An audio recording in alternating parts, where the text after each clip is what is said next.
యేసుక్రీస్తు నామములో ప్రతిరోజు దేవుని వాగ్దానం అనే కార్యక్రమానికి మిమ్మల్ని అందరినీ ప్రేమతో ఆహ్వానిస్తూ ఉన్నాం. ఎలా ఉన్నారు? అందరూ బాగున్నారా? దేవుని కృపలో దయలో వర్ధిల్లుతున్నారా?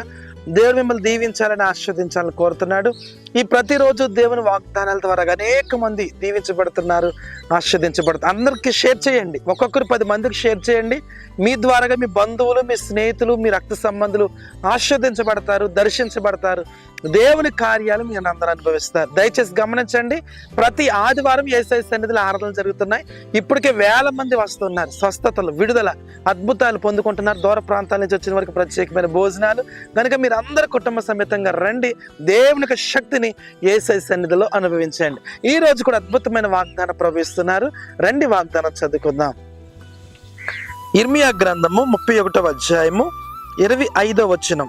అలిసియున్న వారి ఆశను తృప్తిపరచుదును. హల్లెలూయా. అద్భుతమైన వాగ్దానం ప్రవేశిస్తున్నాడు. అలిసి ఉన్న ప్రాణమును దేవుడు తృప్తిపరచబోతున్నాడు. దేని బిడ్డలారా, ఈ రోజుల్లో అనేక మంది అలసిపోయారు. కష్టాల్లో, నిందల్లో, అవమానాల్లో, విసిగిపోయిన స్థితిలో, అలసిపోయిన స్థితిలో వారు ఉన్నారు. అయితే ప్రభు మీ అందరితో మాట్లాడుతున్నాడు. దేని బిడ్డలారా, చాలా మంది ఎక్కడెక్కడ ఉండి వాగ్దానం వింటున్నారు. ఈ ఉదయకాల సమయంలో ఆయా దేశాల్లో, ఆయా ప్రాంతాల్లో ఉండి వారి కుటుంబ సమస్యలతో, వారి భార్య భర్తల మధ్య గొడవలతో, నెమ్మది లేక, సమాధానం లేక, పిల్లలు ఉన్నారు కానీ పిల్లల మాట వినక, సరైన ఉద్యోగం లేక, వివాహం జరిగిన పిల్లలు లేక, గర్భఫలం లేక, అలసిపోయి విసిగిపోయిన స్థితిలో ఎందుకు నా జీవితం, ఏంటి నా బ్రతుకు అనే ఒక ప్రశ్న మీలో కనబడుతూ ఉంది. చాలా మంది ఉండటానికి ఇల్లు లేదు, స్థలం లేదు, ఒక ఆధారం లేదు, ఒక భవిష్యత్తు లేదు, ఒక ఉద్యోగం లేదు, వ్యాపారం లేదు. ఎటూ తెలియని పరిస్థితుల్లో అలసిపోయి ఉన్నారేమో, విసిగిపోయి ఉన్నారేమో. దేవుడు మీతోనే మాట్లాడుతున్నాడు. ఈ వాగ్దానం వింటున్న చాలా మంది కన్నీటిలో కనబడుతున్నారు, వేదనలో కనబడుతున్నారు, దుఃఖంలో కనబడుతున్నారు. ప్రభు మీ అందరికీ ఇస్తున్న వాగ్దానం ఏంటో తెలుసా? అలసి ఉన్న వారి ప్రాణములను తృప్తిపరచబోతున్నాను. దేవుని బిడ్డలారా, ఈరోజు ఎంతమంది రాత్రంతా శ్రమ పడ్డారు కానీ ఒక్క చేప పడలేదు.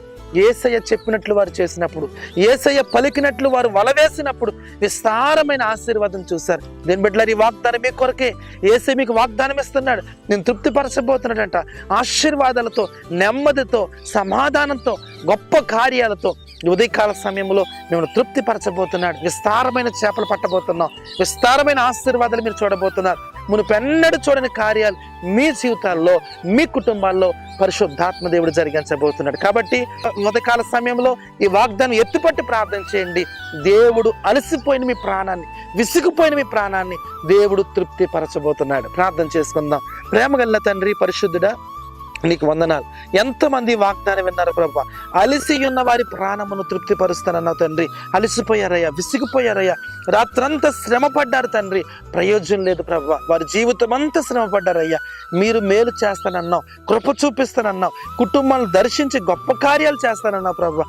మీ మేలులతో, ఆశీర్వాదాలతో ప్రతి కుటుంబాన్ని, ప్రతి బిడ్డను మీరు దర్శించండి. నీ దీవెనతో నింపమని యేసు నామమున అడుగుచున్నాము తండ్రి. ఆమేన్. దేవుడు మిమ్మల్ని అందరినీ దీవించును గాక. ఆమేన్. God bless you.